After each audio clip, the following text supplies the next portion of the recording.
कौरवों की सेना में एक ऐसा कौन सा योद्धा था जिसे मारकर भीम को बहुत पछतावा हुआ था।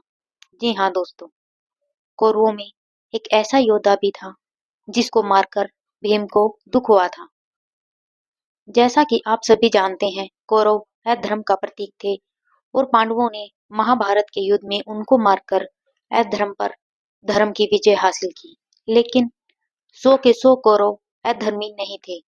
उनमें एक ऐसा कौरव भी था जो धर्म और न्यायप्रियता में विश्वास रखता था। उसका नाम था विकर्ण। सारे कौरव पुत्रों में विकर्ण ही एक ऐसा था जिसने कई बार दुर्योधन का विरोध किया था। वह भी एक बलवान योद्धा था और युद्ध में कौरवों की ओर से युद्ध करते हुए पांडवों के हाथों मारा गया।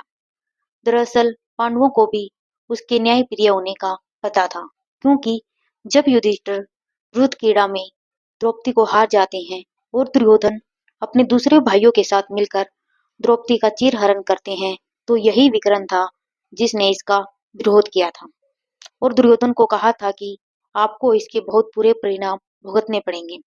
विकर्ण और कौरवों की तरह अधर्मी भी नहीं था, इसलिए सभी पांडवों उसके धर्मप्रियता से परिचित थे और उसका वध नहीं करना चाहते थे।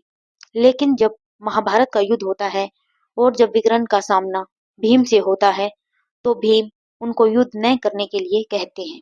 लेकिन विकर्ण इसे अपना कर्तव्य बताते हुए कहते हैं कि जैसे मैं अपने कर्तव्य का पालन करते हुए कौरवों की तरफ से लड़ रहा हूँ, वैसे ही आप भी शस्त्र उठाइए और अपने कर्तव्य का पालन कीजिए।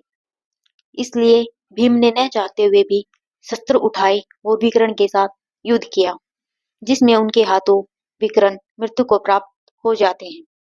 लेकिन वास्तव में दोस्तों, भीम विकर्ण को नहीं मारना चाहते थे। इसलिए भीम को उनका वध किए जाने से बहुत पीड़ा हुई और उनको बहुत अफसोस भी हुआ।